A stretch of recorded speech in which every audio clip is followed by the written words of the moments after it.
mga bundok at karagatan. Binigyan mo kami ng matabang lupa at masaganang ani. Binigyan mo kami ng makulay na mga kalinangan at marangal na kaugalian. Binigyan mo kami ng matatalino at malikhaing mga kabataan. Pinagkalooban mo rin kami ng malalim na mga pananampalataya. At binigyan mo kami sa kasaysayan ng magigiting na mga bayani na nag-alay ng kanilang buhay. Sa kabila po nito, papatawad po sa mga panahong kami ay nagkulang at naging pasaway. Ngayon, pwede po bang humingi ng dagdag? Bigyan mo naman po kami ng mga leader na may tapat na pamumuno at maghahatid ng maginhawang pamumuhay. Paspasan mo ang aming mga pagsisikap, ang aming mga pagtatalakayan, ang aming mga paghahanap ng iyong kalooban. Palakasin mo kami sa aming tapang na gawin ang tama at tutulan ang masama. At paspasan mo ang talakayang ito na nawa kami ay magkaliwanagan, magkapatawaran, magkapalakasan ng loob at sa ganitong paraan, maging mahal na mahal sa aming kalooban ang bayan na mahal sa iyong puso. Hinihiling namin ito sa ngalan ng iyong anak. Amen. Nagkakasakit at naapektuhan ang kanilang mga kabuhayan. Responsable pagpipili! 23 na malalaking minahan sa ating bansa ang ipinasasara na ng DNR. Unti-unti na rin kumakalat ang forest fire o yung sunog po sa bundok sa Bukod Benguet. Mabilis ang pagtaas ng baha sa Rizal Avenue sa Arpapa sa boundary ng Maynila at Caloocan City. Kasabay naman ng pagragasa ng baha ay ang mga basura. Sa tala ng World Health Organization, 7 milyong tao ang namamatay kada taon dahil sa air pollution. O bayan ko, kailan ka mamumulat? Ang totoo'y nakikita na pumipikit ka pa. Kailan ba, kapag wala ka nang magagawa, kapag wala ka nang ibubuga, Wala ka nang ibubuga, o bayan ko. O bayan ko, kailan ka matututo? Sadyang ikaw, ang kalaban mo, ikaw rin ang susuko. ngunit kailan, kapag wala ka nang magagawa, kapag wala ka nang ibubuga.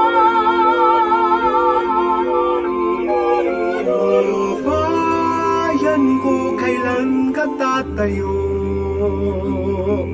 Kay rami ng dugong inalay sa'yo. O bayan ko, ang oras ay malapit nang maubos. Bangon na, bumangon bayan ko. Kailan ka mamumula? Ang totoo'y nakikita na, pumipikit ka pa.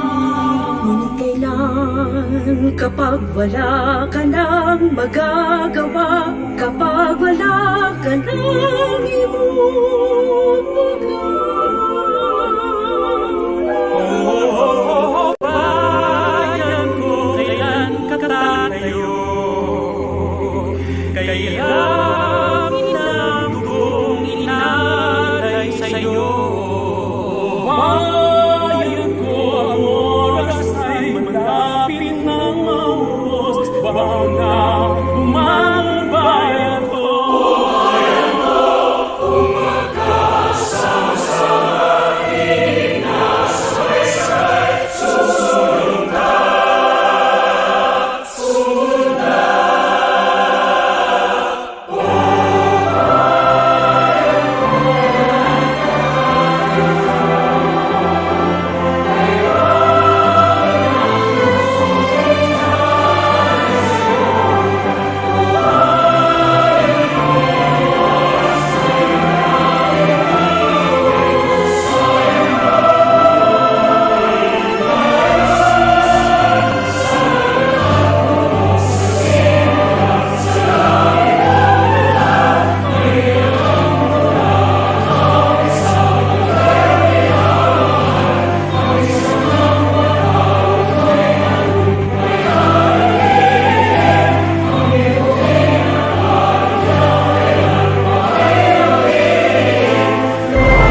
Ngayon, pag ayaw nila, sasakay ako ng jet ski, dala-dala ko yung flag ng Pilipino at pupunta ako doon sa airport nila, tapos itanim ko.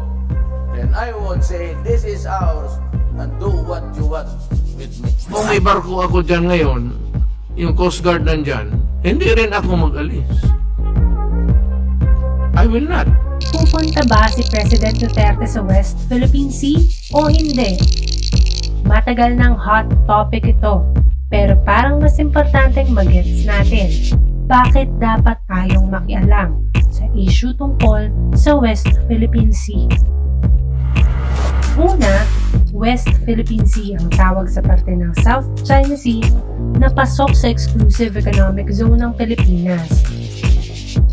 Di natin inaangkin ang buong South China Sea. Di gaya ng China na ipinipilit na 80 to 90% ng South China Sea ay sa kanila. Pati mga lugar kagaya ng Recto Bank na pasok sa EEZ ng Pinas at malayo sa kanila, Chinese waters din daw. No po, may karapatan tayo sa lahat ng makukuha na resources dito. At sa atin lang to, kaya nga exclusive. Mayaman ang EEZ na ito sa isda, oil, gas, at iba pang natural resources. Lahat ng to, pagmamay-ari ng Pilipinas at protektado rin ito ng ating saligang batas. Sabi ng Constitution, the state shall protect the nation's marine wealth including exclusive economic zones and reserve its use and enjoyment exclusively to Filipino citizens. Filipino citizens daw ang mag-e-enjoy. Malinaw? Pero ang iba, sinasabi, i-share na lang daw natin sa China ang West Philippine Sea. Hindi pwede yung mag-share kasi kulang tayo sa pagkain. At maraming mangingisda ang nagrereklamo dahil kumakaunti ang huli. Pero may ginawa naman tayo para labanan ng China. Noong 2013, idinimanda natin ang China sa Permanent Court of Arbitration sa The Hague sa Netherlands. Ito yung korte na namamagitan sa mga usaping pandagat. Lumabas ang hatol noong 2016 base na rin sa UNCLOS o United Nations Convention on the Law of the Sea. Ito ang kasunduan sa pagitan ng mga bansa tungkol sa karapatan nila sa resources sa dagat. Halos 4 na dekada na ang kasunduan na ito na pirmado rin ng Pinas at ng China. Base sa desisyon ng Korte sa The Hague na 5 taon na ngayong July 12, walang basehan ng 9-dash line na iginiit ng China. Base ito sa historic rights ikaw ng China para angkinin ang malalaking bahagi ng karagatan. This is a lie. Pero di kinikilala ng China ang panalo ng Pinas sa The Hague. Ito ba yung matapang nahaharap sa China? I congratulate the Communist Party of the People's Republic of China on this centennial founding anniversary. Anong magagawa natin para isupport ang panalo ng Pinas sa kaso laban sa China? Ito, malapit na ang eleksyon. Bumoto ka ng leader na ipaglalaban ang karapatan natin sa West Philippine Sea. At huwag nang magpaloko sa pangakong magje-jet ski.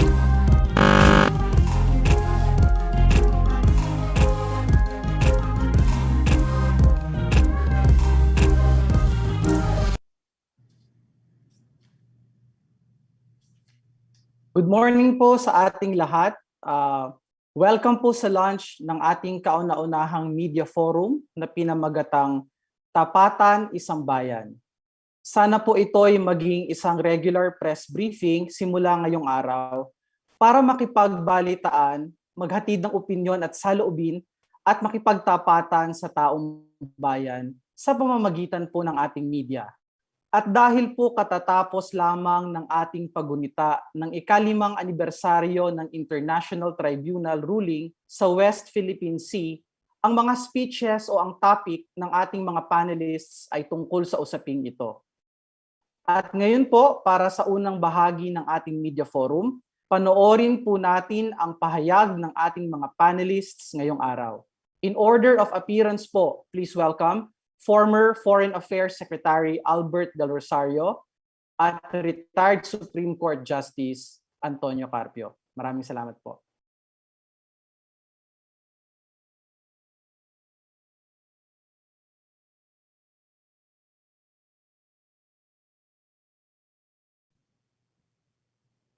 Good morning, everyone. Please allow us to talk about the West Philippine Sea and the need for good leadership and governance. West Philippine Sea is the most important issue that affects all of us.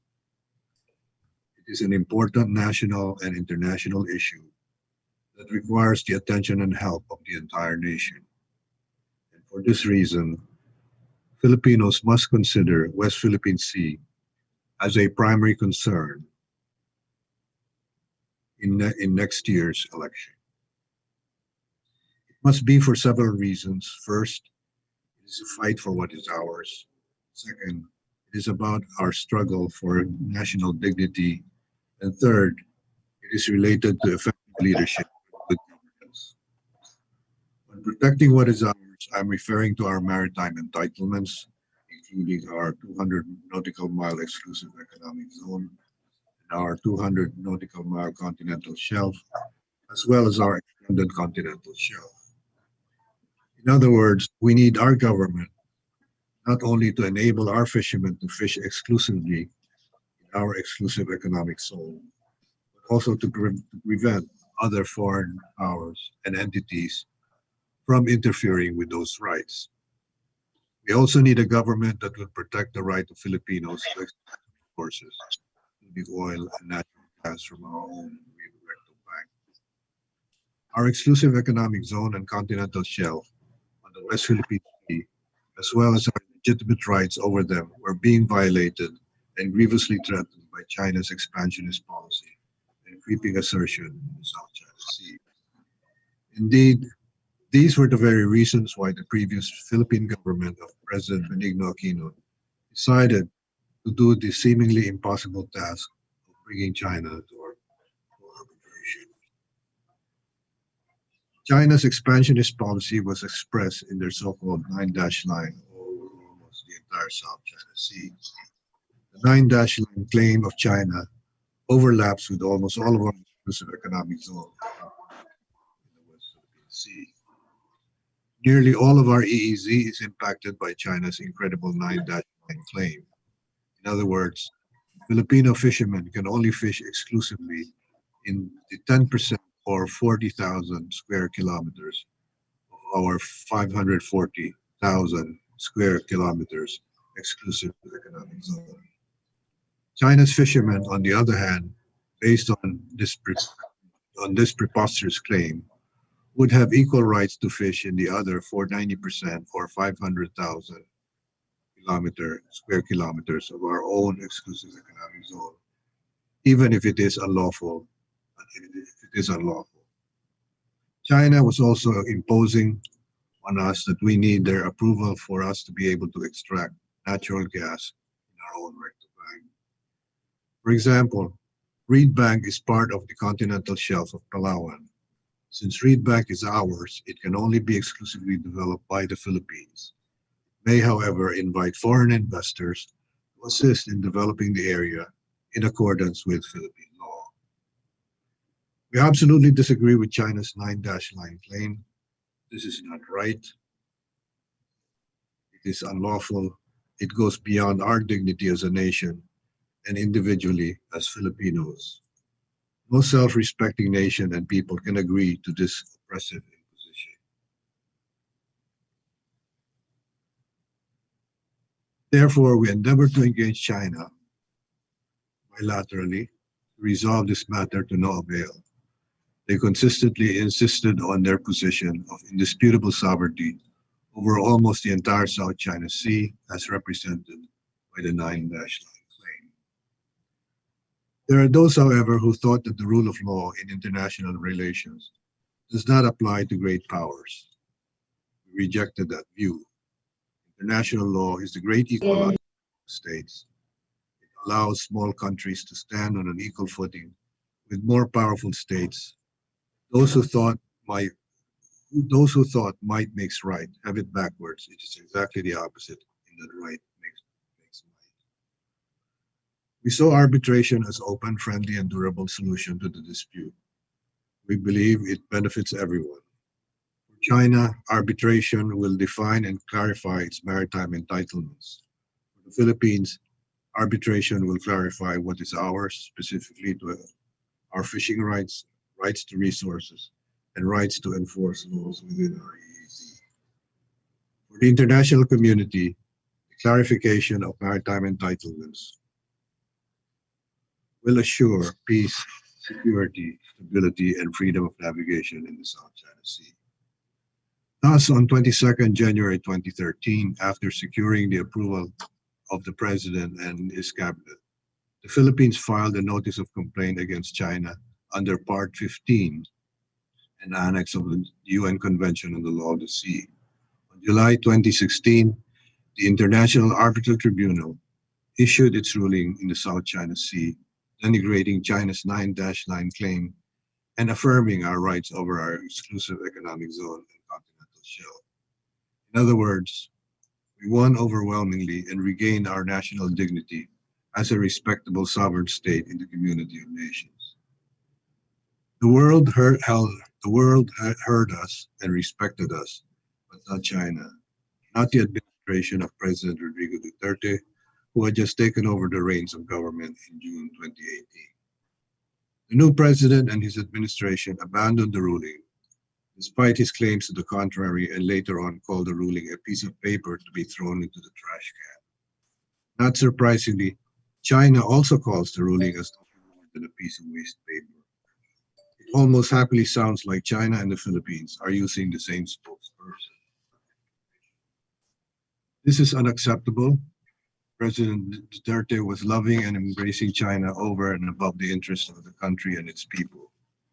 Instead of standing up for his own people, the president is tyrannically forcing us to be silent against China's encroachment of our territory and maritime entitlements.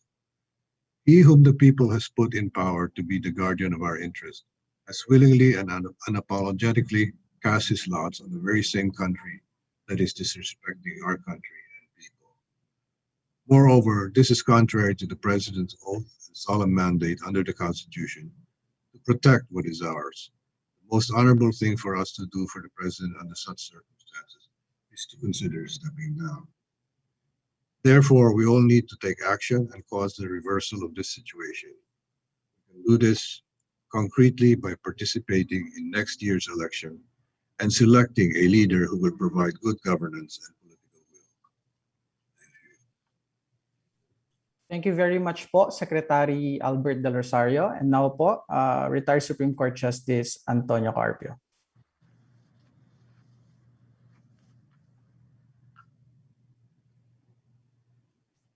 Justice Tony.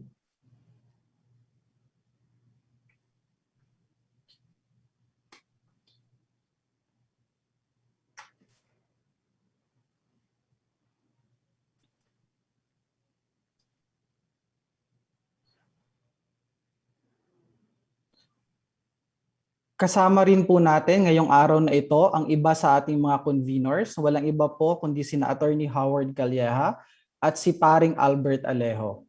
Maaari pong magtanong kayo sa aming Facebook page sa pamamagitan ng aming account. Pwede niyo po i-type ang iyong mga katanungan tungkol sa usapin ngayong araw po na ito. Sa ngayon po, narito na po Justice Tony Carpio para sa ikalawang pahayag. Maraming salamat po. Good morning to everyone. Magandang umaga sa inyong lahat. It was 5 years ago in December 2016 when President Duterte announced that he was setting aside the Arbitral Award. Here are 5 actions that the Philippines can take after 5 years of inaction by President Duterte. First action, the Philippines should immediately withdraw the authorization given by President Duterte to China allowing Chinese fishermen to fish in Philippine exclusive economic zone in the West Philippine Sea. The Constitution mandates that the nation's marine wealth in our exclusive economic zone shall be reserved for the exclusive use and enjoyment of Filipino citizens. In short, under the Constitution, only Filipinos can fish in the West Philippine Sea. President Duterte has no authority to allow Chinese fishermen to fish in our exclusive economic zone in the West Philippine Sea. China has the largest fishing fleet in the world. Chinese fishermen are scooping the fish in the West Philippine Sea, leaving only very little fish to Filipino fishermen. We now have to import galunggong from China, and Chinese fishermen get this galunggong from the West Philippine Sea, our own galunggong. Galunggong is now twice as expensive as chicken. Filipino fishermen and Filipino consumers are suffering because of an unconstitutional policy of President Duterte favoring Chinese fishermen. Second action, the Philippines should immediately retract the statement of President Duterte that China is in possession of the West Philippine Sea. Factually and legally, China is not in possession of the West Philippine Sea.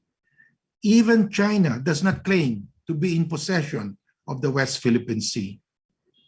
With his statement, President Duterte is actually discouraging Philippine service contractors from performing their obligations under their service contracts with the Philippine government. For how can they perform their obligations to the Philippine government if China and not the Philippines is in possession of the West Philippine Sea?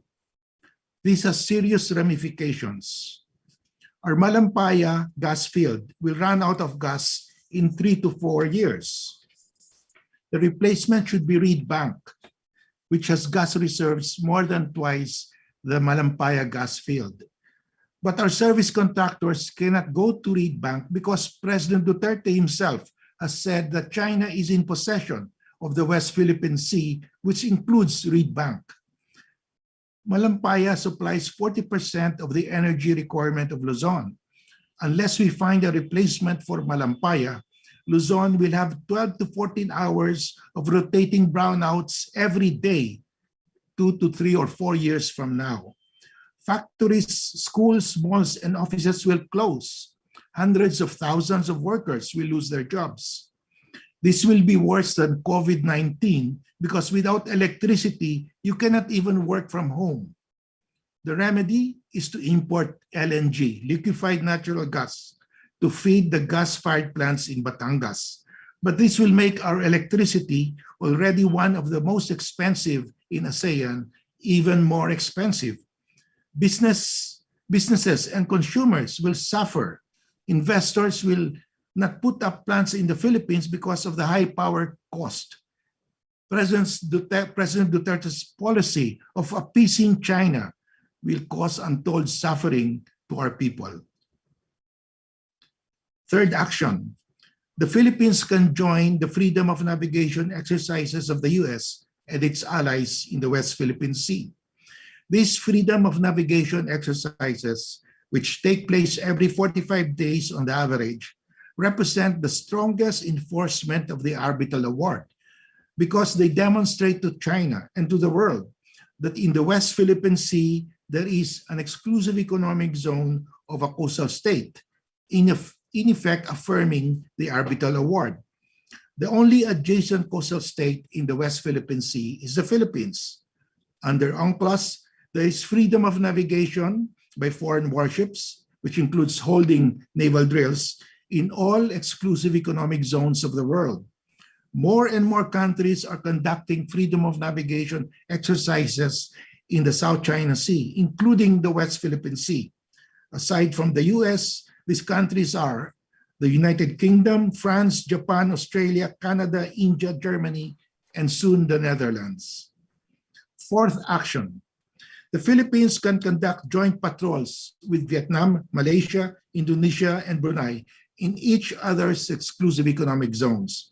The joint patrols will enforce the arbitral award by state practice and demonstrate to China and to the world that in the South China Sea, these ASEAN coastal states have their own exclusive economic zones unimpaired by China's 9-dash line. These joint patrols are peaceful and lawful exercises of sovereign rights and are allowed under UNCLOS to protect a coastal state's exclusive right to the living and non-living resources within its exclusive economic zone. Fifth and last, the Philippines can file with the UN Commission on the limits of the continental shelf, a 150 nautical mile extended continental shelf of the coast of Luzon facing the West Philippine Sea. The 150 nautical mile extended continental shelf starts where our 200 nautical mile exclusive economic zone in the West Philippine Sea ends. The Philippines can file this extended continental shelf claim unilaterally, just like the extended continental shelf claim that we filed in Benham Rice or Philippine Rice facing the Pacific Ocean. The filing of this extended continental shelf claim asserts the existence of a Philippine exclusive economic zone in the West Philippine Sea and affirms by state practice the arbitral award. These are 5 actions that the Philippines can take after 5 long years of inaction by President Duterte in the West Philippine Sea. Thank you and good day to everyone. Thank you very much, Justice Tony Carpio. Again po, with us today are also the conveners of Isambayan, Attorney Howard Galyaha and Paring Albert Alejo. If anyone wants to ask questions para po sa kanila, pwede rin po kayong magtanong at indirect yung mga questions po sa kanila. We are now open po for questions from the media on the West Philippine Sea issue and on other topics po. Mayroon pong mga nagpaunang tanong sa mga kasama natin sa media. Babasahin po natin ang mga yan. Maaari din pong magtaas ng kamay and wait to be recognized when you want to ask a question or a follow-up po.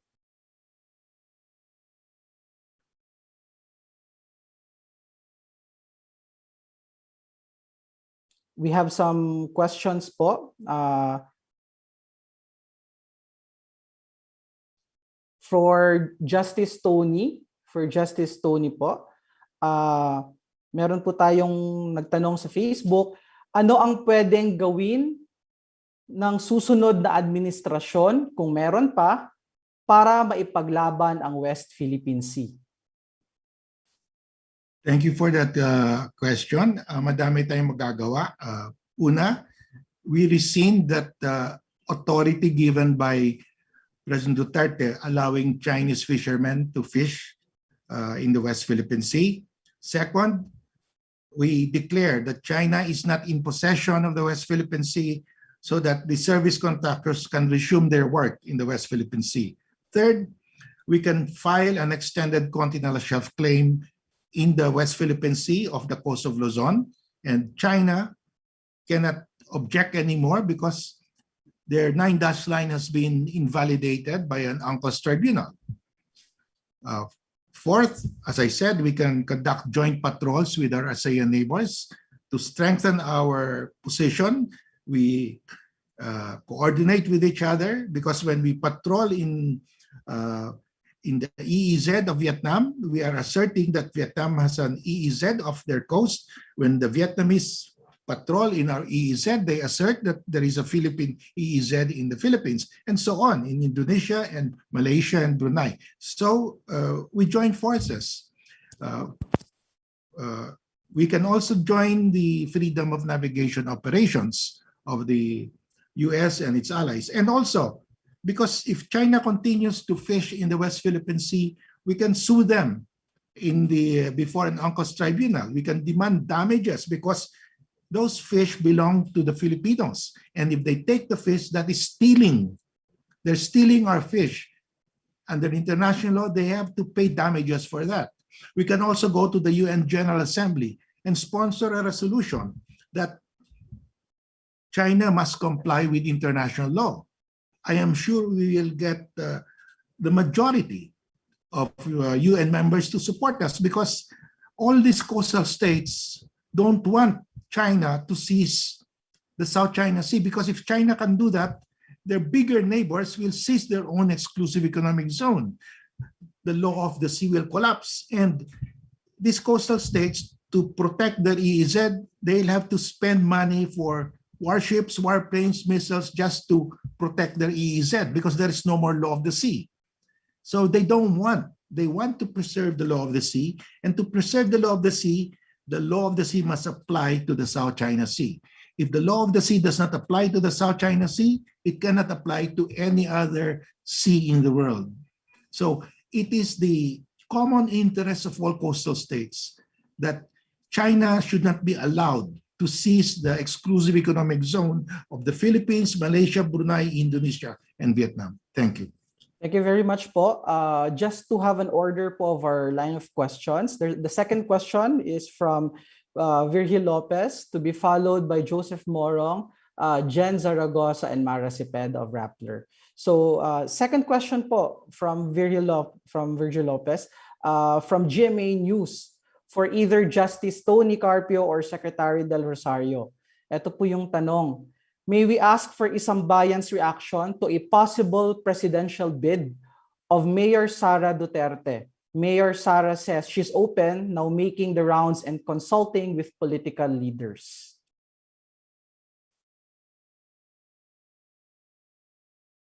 Possible reaction daw po to a presidential bid of Mayor Sara Duterte, especially now that she's open to run as president and making rounds with consulting with political leaders.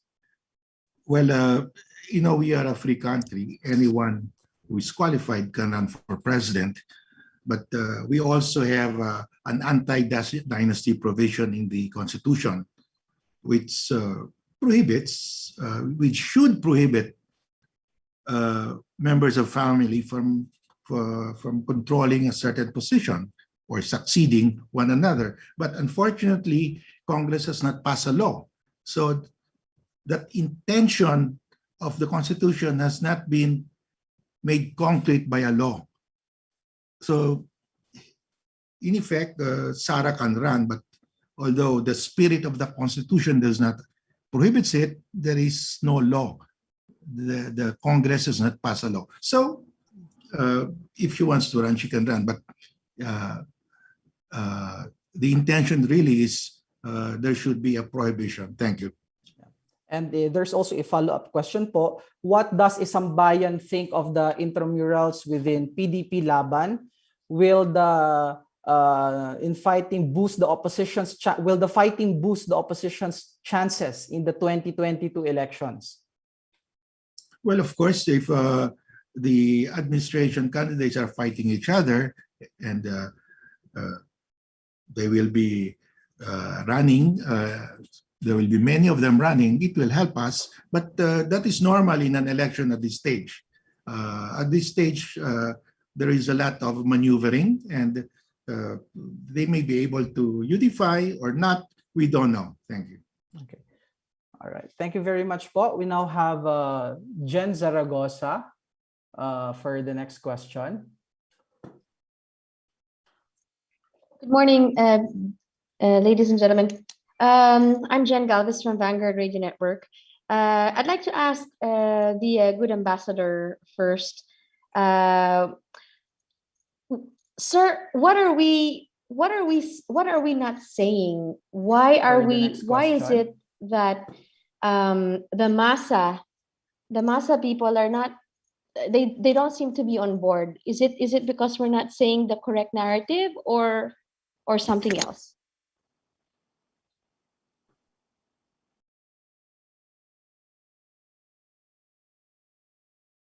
Yeah. The question is addressed to Secretary Del Rosario. Yes. Secretary Del Rosario, can you repeat the question, please? I think Ambassador ADR is on mute. ADR, yeah, ADR, you're on mute po. Thank you.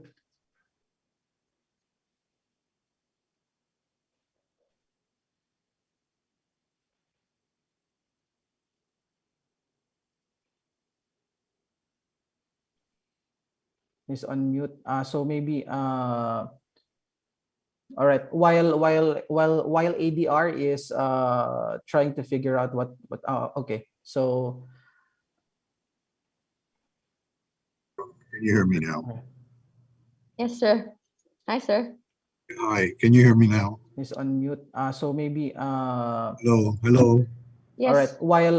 While Can you hear me? We can hear you. Oh, okay, good.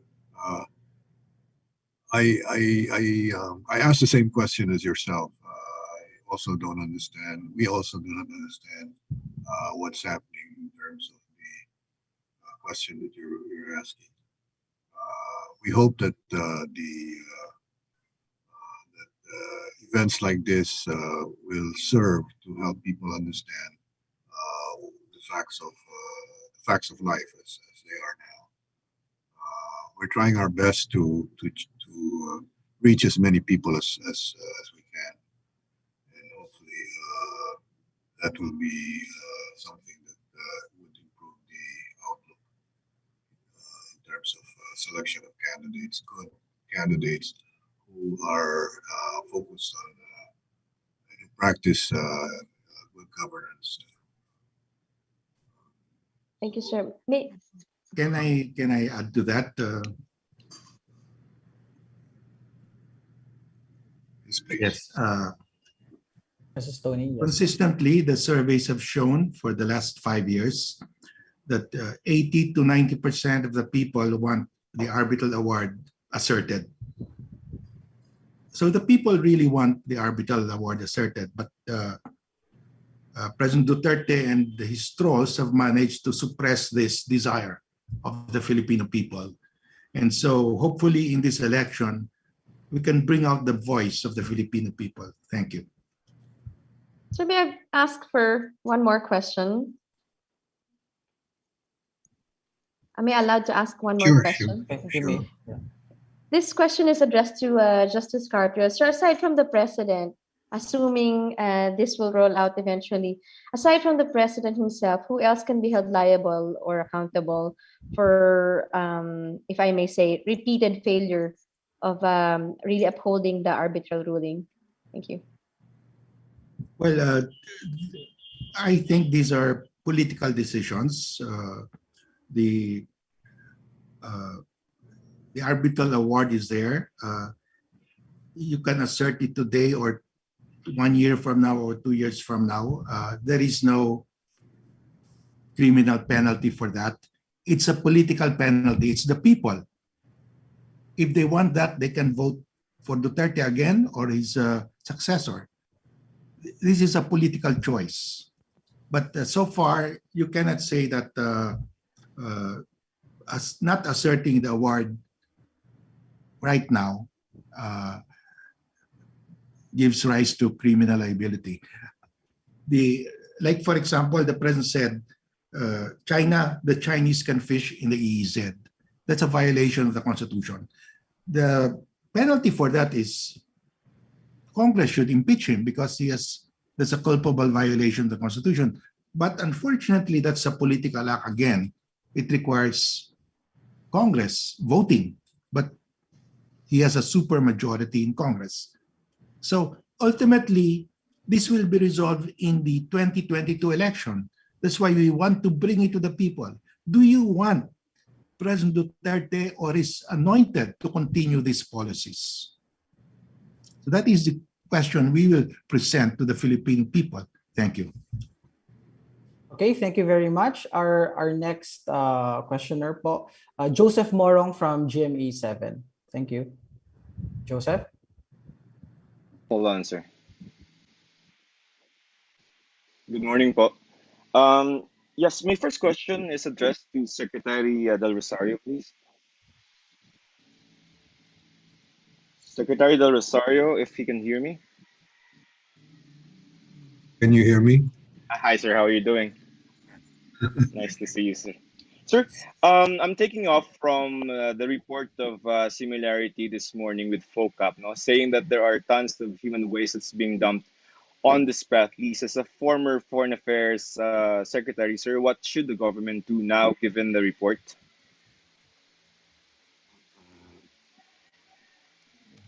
I think we should be concerned, highly concerned about the damage that's being done and the threat to good health. We should try to validate this in some manner or form so that we can prepare the necessary tools for trying to bring about a way to address the situation. I don't know whether we can send a protest at this time because there has to be a validation.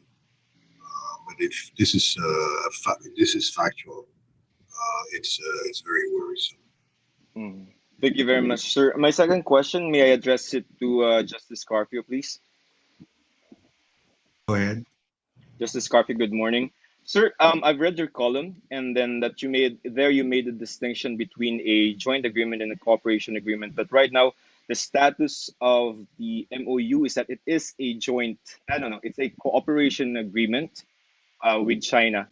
Can you elaborate on the point, and why is this consistent with our defense of the arbitral ruling and our EEZ? China proposed joint development, but China, by joint development, they mean we have the sovereign rights and we invite you to contribute your talent, your capital to help us get the gas. We cannot accept that. Joint development is no-no. No ASEAN state agrees to that. So we thought of our own concept, cooperation agreement or arrangement. Under that cooperation agreement, we own the sovereign rights. We own the gas. We own the oil. We own the maritime resources. And that is our starting point. That's why we call it cooperation arrangement. And the word joint development never appears in that MOU or in the TOR. Because we made sure, the DFA made sure, there is no mention of joint development because we knew the meaning of joint development. And that's why we said China can come in under our service contract system. Under our service contract system, under the PD of Marcos, allowing the foreign companies to extract oil and gas for us. They are given a service contract by the Philippine government. The first whereas clause of that service contract says, whereas the oil and gas belongs to the Philippine government or the Philippines. So that is the premise of our cooperation agreement. Tayong may-ari ng oil and gas and other resources. It's the complete opposite of China's joint development. That's why I supported that. Now, ang problema, China now doesn't want to proceed to the third agreement. Dapat yan, merong agreement between CNOOC, China National Offshore Company, and Forum Energy, because Forum Energy holds a service contract in Reed Bank. But they are now demanding to remove Philippine law as a governing law and to remove that clause that we own the oil and gas. And we cannot allow that. We have to stick to our position. The bottom line is there is no joint development with China. This is a cooperative arrangement. It's just like the offer that we made before to the Netherlands, Shell, and the UK, and Chevron for Malampaya. They come in just like Shell and Malampaya. That's their status. They are service contractors. Thank you. Sir, just as a follow-up, just to laymanize, sir, this parang from probably the public's point of view, nilalabanan natin ang China, and yet we are willing to enter into a deal with them. And this is similar to former Solicitor General Hilbay's position that never in the discussion before during the arbitration that any agreement with China was ever thought of. What's your reaction to that, sir? Well, we don't want joint development because that is the position of China. Okay. if China accepts that we own the gas, why not? We can give a part to China, a part to the US, because we need service contractors, as long as they recognize that we own the oil and gas. That's the most important, because Sinopec operates all over the world, just like Shell and Chevron. It's a service company. Sure. So we have to be fair also to our trading partners. We cannot say we don't want to accept proposals from China when it comes to oil and gas. We will accept proposals from everybody. In fact, we have offered to China a service contract within our territorial sea outside the 9-dash line. And they have applied. They have applied for it because there is no conflict there. It's outside their 9-dash line. The issue is within their 9-dash line. But as long as they accept that we have the sovereign rights, even if it's within the 9-dash line, we don't have a problem. It doesn't mean that because we fought China, we will never deal with them. I never said that. Nobody said that. We can continue trading with them, just like Vietnam. Vietnam is fighting. They have standoffs with their coast guards, but the biggest trading partner of Vietnam is China. And the same with Indonesia. Indonesia will burn the fishing vessels of China that they catch within their EEZ. But they continue.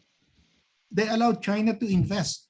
You have to separate it. I mean, the world is not in closed boxes. Thank you. Just one last point. Can we get your reaction on the column of Mr. Tiglao, where he said that, if I may quote, the arbitration was a form of lawfare, to use Carpio's favorite term, to clear the way for the ambitious project of the Indonesian-owned First Pacific to extract gas in the Reed Bank. It was really Carpio's the biggest corporate lawyering job of his career. Comment, sir? Nothing. Absolutely false. A big, huge lie. Because my position is we must have sovereign rights. That's why here in the MOU, we have to preserve our sovereign rights. Philippine law must govern. We will not give up our sovereign rights. If China does not accept that, no deal.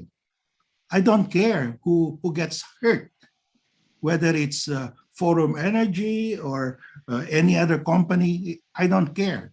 We have to secure first our sovereign rights. Okay, sir. Got it, sir. Thank you for your time, Justice Carpio and Secretary Del Rosario, and to the rest of the organizers. Thank you, sir.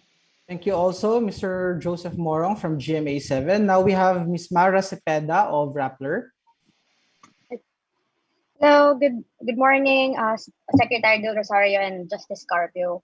Mara Cepeda of Rappler po. I do have some political questions today regarding the status of Isambayan's nomination and vetting process for your presidential and vice presidential bets. Can you give us an update where you are now in terms of talking to your nominees, especially those like Senator Grace Poe and Batangas Representative Vilma Santos Recto, who were named by Isambayan but have said that either they're not running for president or vice president? Are you talking to them again, or are they considered really no longer nominees of the group? Well, we have not closed our nominations, so anyone can come in or come back. Even Isko can come back if he wants to. We have not closed our nominations. We've talked to the husband of Vilma. We keep on talking to him. So the situation is fluid because, these candidates are afraid. If they come out now, the trolls of Duterte will pound on them. So they will probably make their decision sometime in September or late September, just before the filing of the certificates of candidacy in first week of October. So they don't want to surface now because the trolls of Duterte, he has thousands of trolls all over the internet, will attack you, and there is no way you can fight back because these are anonymous people. These are fake people. Thank you. How are conveners, sir, interpreting the latest Pulse Asia survey results that came out yesterday, and even the trajectory of the past presidential surveys, where technically only 3 of your nominees have appeared in the surveys, and their numbers are very, very far from survey frontrunner Davao Mayor Sara Duterte. Of course, Mayor Esco is performing very well so far, upward projection, but he isn't. He has begged off for now in the list of Isambayan. Well, if you look at the surveys in the past presidential elections since the time of President Ramos, all those leading in the surveys at this time lost, never won. So the surveys now will not reflect the actual result of the election. The real surveys that will be reflective of the election will be sometime in March, because everything's fluid. All those who led the surveys at this time of the year lost. Thank you. So, Justice, the Isambayan isn't discouraged about the performance of your nominee so far? Of course not, because we all know that the real surveys are the surveys in March, starting in March. All right. One final question na lang po for me. We know that Isambayan will also be conducting your own preferential survey to help decide on your endorsement. May we know which pollster you have tapped, and will you be releasing the results to the public? And if yes, when can we expect the results of this survey? Well, we have not chosen yet the pollster, and we will probably use this for internal purposes only. All right. Thank you so much, Justice Carpio. Thank you. We also have a question from Save a Philippine Star addressed to Attorney Howard Calleja. The question is, how does Isambayan view the latest results of the Pulse Asia survey, where the Dutertes topped the poll for the presidency and the vice presidency?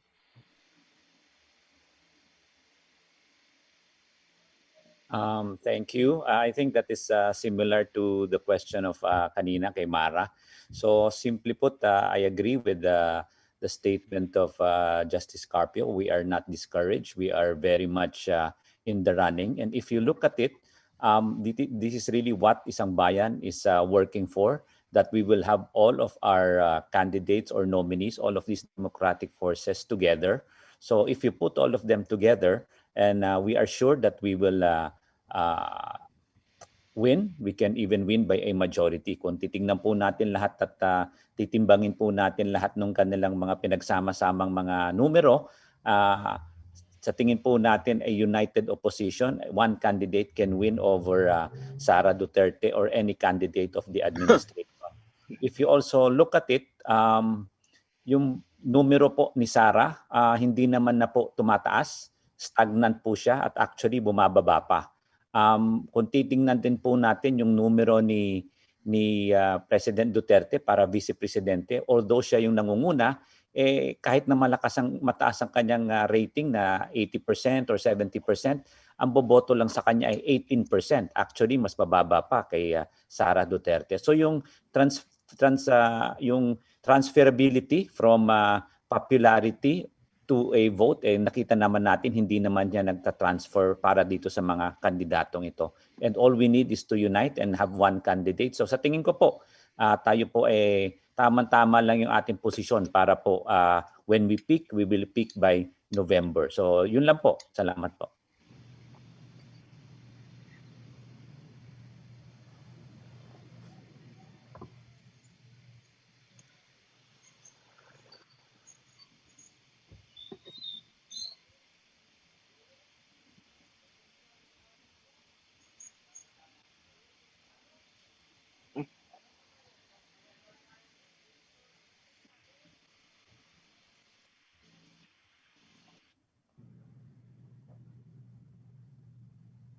There's also a follow-up question po.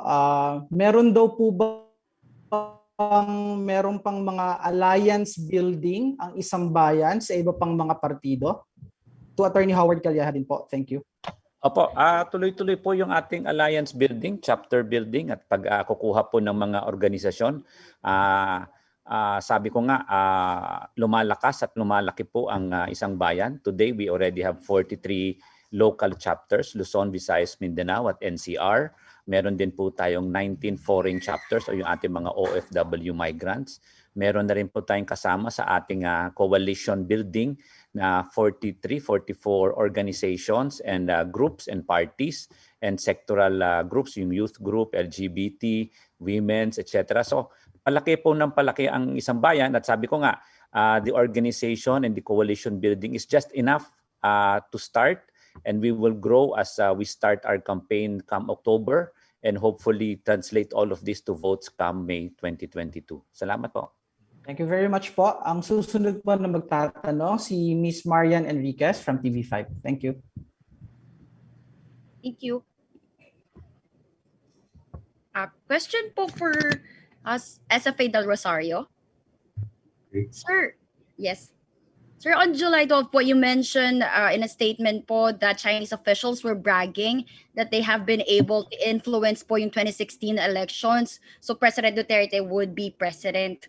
Will you give further details on this? And, you know, under the Omnibus Election Code of the Philippines, this is unlawful nga po kasi any foreigner to aid any candidate or political party directly or indirectly or influence in any manner kung ano man po yung election. So, I think my question would be, would you be bringing this to COMELEC and ask them to look into this? Not right now. I think that at the end of the day, the question will be asked, who is this entity that I am speaking of? And I'm not sure that I am sure rather that I cannot reveal the entity unless it is with their permission. I do not have that permission right now.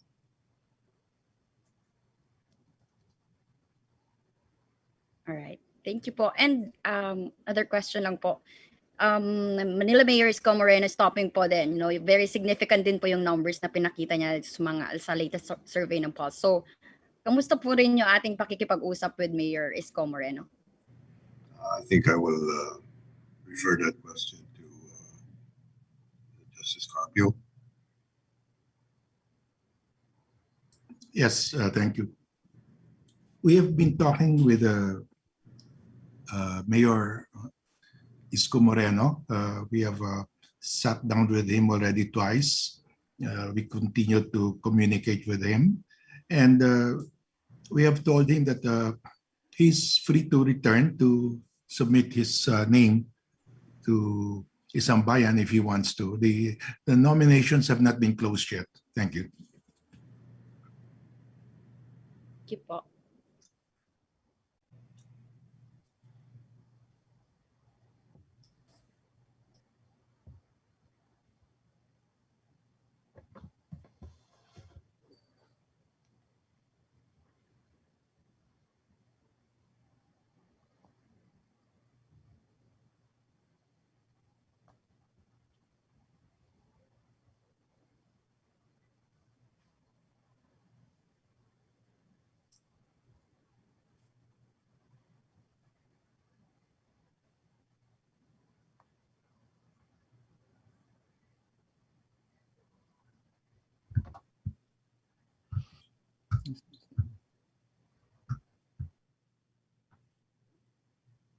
Okay, the next question is from Adrian Ayalin of ABS-CBN. With Mayor Sara leading in Pulse Asia survey, what are the prospects in a Sara Duterte presidency if and when it comes to WPS issue?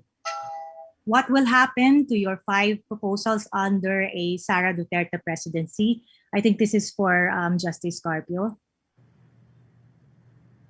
Well, that's a big if. If they win, that's speculative. I don't think we can. Yes, under a Sara Duterte and Rodrigo Duterte presidency, well, the elections are not over yet. We have to wait for the elections to finish. Thank you, Justice. Another question from Adrian Ayalin. Are the talks with other candidates not mentioned during the June 12 launch still ongoing. I think you already answered this with Mayor Isko and Pacquiao and Senator Pacquiao and Senator Lacson. Yeah. Can I just add that Isambayan has been reportedly always been inclusive and always been participatory. We are open to, of course, dialogue and talks and to broaden the coalition. We are looking forward to what is common among all of us, among all candidates, and maybe set aside little issues and maybe go forward and look at the bigger picture, which is really for the country and for the Filipino people. Salamat po. Thank you, Attorney. The next question is, this is a follow-up question from Jen Saragosa of Vanguard Radio. Does your group have a presidential candidate already, considering it's 2 months away from October? Nasa proseso pa ho kami. Sabi nga kanina ni Justice Tony, hindi pa ho tapos o nagsasara ang nomination. Kinakausap pa ang mga iba-ibang grupo, iba-ibang partido, iba-ibang mga nominado. So nasa proseso pa ho kami, pero siguro we can say that we already have names for President, Vice President, and even Senators. And all of this will be considered and we will be presented just in time for the filing of candidacy come October 2021 to be given as our candidates for the May 9, 2022 elections. Thank you po. Okay, thank you. I think this is a question from FB kay Attorney Howie. Can you comment on some criticisms that Isambayan is not inclusive and instead being too much selective? Nasabi na ho namin na bukas ho ang Isambayan. We are very inclusive, meaning ho, we have broadened our coalition. We have started with 12 conveners. Now we are 25 conveners, spanning from urban poor, peasant, farmers, fisher folk, even our brothers from the south, our Muslim brothers, even our faith-based brothers, kasama po natin. Youth, women, LGBT, kung makikita nyo po, palaki ho ng palaki ang Isambayan. Doon naman ho sa mga kandidato, kung titingnan nyo po, sabi ko nga kanina, bukas po ang Isambayan para po doon sa ating mga pag-uusap sa iba't ibang partido, sa iba't ibang kandidato.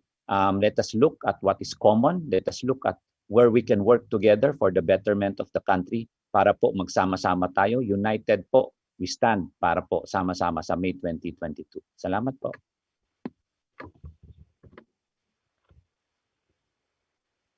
Okay, thank you very much po.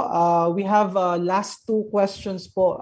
Bago po tayo magtapos, we have a question po from, just a follow-up question po with Senator Manny Pacquiao now being erased out of PDP Laban by Mr. Duterte himself. Is the coalition now more open to possible endorsing Manny Pacquiao as a 2022 candidate? Siguro po, i-address po natin ito kay Father Albert. Alejo. Ba't ako? Well, unang-una, may proseso yung Isambayan na kailangan merong nagno-nominate.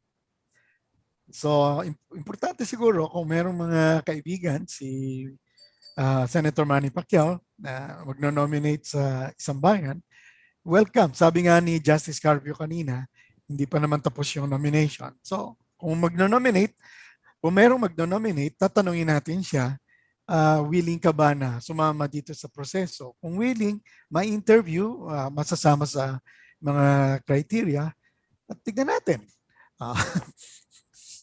Okay. Another question po, paring Bert. Yung COMELEC daw po lacks credibility, no? How will Isambayan address this issue, the seemingly lack of credibility of the COMELEC? Thank you po. Kung sino man yung nagsasabi ng lacking credibility, siguro siya may burden. Pero ang importante dito, hindi natin pwedeng i-prejudge yung COMELEC. Medyo kuminsan kakabahan tayo, may karanasan ng 7-hour glitch, at mayroon pang mga nagdududa sa Smartmatic. Siguro ang nananawagan tayo, meron namang ibang mga grupo na talaga ang focus nila ay yung pag-check ng mga machines. Merong grupo na babantayan talaga yung COMELEC. So siguro kanya-kanya tayong trabaho dito. Ang nakikita ko na primary work ng Sambayan, hanapin talaga yung mga matitinong kandidato. Hanapin talaga. Pero kasabay nito, nananawagan tayo sa lahat. Hindi lang yun sa mga political groups. Ako mismo, nananawagan ako sa simbahan, sa mga eskwelahan. Nananawagan ako sa mga ibang grupo na sana pagtulong-tulungan natin ito. Merong mga nasasabi sila, Justice Carpio, Ambassador Del Rosario, na hindi pa nakakarating sa mga tao. Yung mga pwedeng magparating, mga mag-communicate, tulong na lang.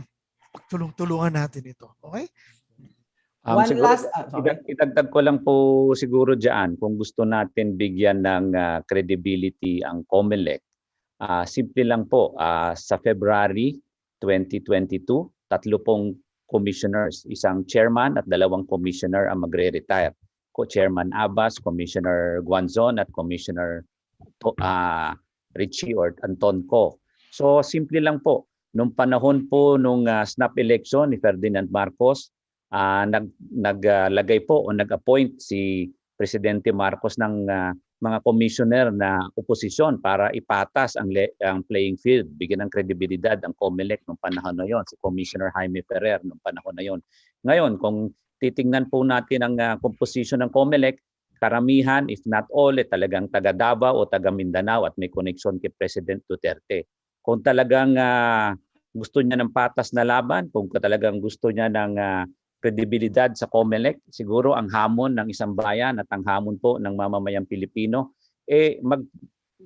maglagay po siya ng competent at neutral at parehas na commissioner. 3 po ang i-appoint sa February 2022 at siguro tama na po yung kanyang mga in-appoint na mga kababayan niya, kasamahan niya, ang mga taga Davao, taga Mindanao.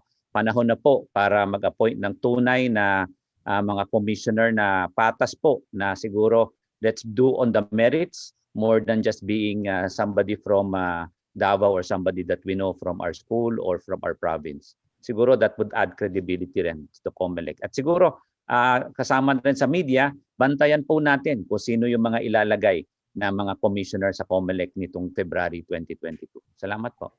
Huling hirit po, one last question po for Attorney Howard, no? How can Isambayan help unite the opposition in order to have a strong alternative to the administration's presidential candidate? From Facebook po ito.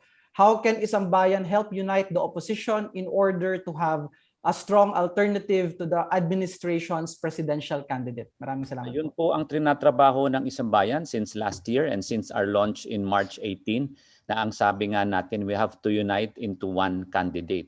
Kung ang maganda po nito, kung makikita nyo po, yung mga partido, hindi lang po dito sa national but also on the grassroots, nagsasama-sama na po yung mga youth groups, faith-based, yung Akbayan, Makabayan, Magdalo, Liberal Party, at iba-iba pang mga local groups, local parties, nagsama-sama po. So from the grassroots, nakita po natin, nag-unite na po tayo. On the level of the national naman po, tuloy-tuloy po ang usapin natin sa mga kandidato, sa mga nominado, sa tingin natin na pwedeng mamuno para sa atin sa 2022. At yan po, sabi na rin po ni Justice Tony kanina, na bukas po ang nominasyon. We are still talking, we are still broadening our coalition, talking to all candidates, all possible nominees para po maipresenta natin not only a winnable but also a capable and winnable candidate come 2022.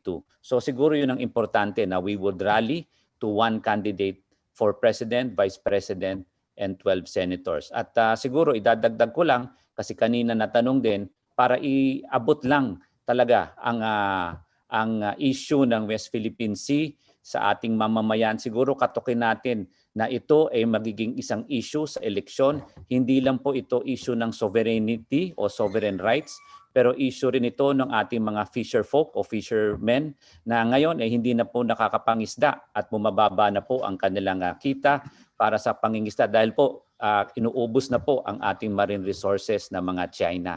Number 2, sinabi na po yung ating mga isda, ang example po yung galunggong, mas mahal pa ho sa manok at saka sa baboy. So kung nung panahon po, nung 1986, ang laban po magkano ang galunggong, bumalik ho tayo ulit ngayon, magkano na ho ang galunggong. Hindi na ho ito pagkain pang mahirap, pangkain pang mayaman na po dahil mas mayaman po, mas mahal na ho ito sa manok at saka sa baboy. At yun na nga, sinabi natin, kung hindi ho tayo pipili ng tamang kandidato, tayo po nahaharap hindi lang po sa pandemya, bukod sa maligim na Pilipinas come 2 to 3 years pag nawala po yung ating gas supply sa Malampaya. So kailangan po tutukan po natin itong West Philippine Sea at ipaglaban po natin hindi lang po ang ating karapatan pero ang ating pong kabuhayan. It is a survival, fight for survival come May 2022. Salamat po.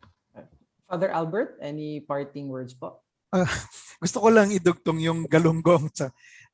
Marami yung gutom, maraming naghihirap. Kapag kinuwenta po natin, baka ang solusyon dito sa ating gutom ay nasa galunggong doon po sa dagat. Kailangan nung mag-connecta yung ating mga bituka. Yung mga sinasabi po, sabi ng iba, pa-English daw sila, Justice Carpio, pero importante po ito na ang galunggong at isda sa dagat, siya po ang solusyon at sagip sa gutom natin dito sa syudad. Okay, maraming salamat po. Marami pa pong mga katanungan pero sisikapin po namin maisagot po ito or sagutan ito sa pamamagitan po ng aming Facebook page. At dyan na po nagtatapos ang ating unang Tapatan Isambayan Media Forum. Sana matulungan po tayo ng media na maipaabot ang ating mensahe sa ating mga kababayan sa maraming issue, lalo na po sa nangyayari sa West Philippine Sea. Hanggang sa muli po, kami ay magpapaalam na muna. See you again sa susunod na Tapatan. Maraming salamat po at magandang araw.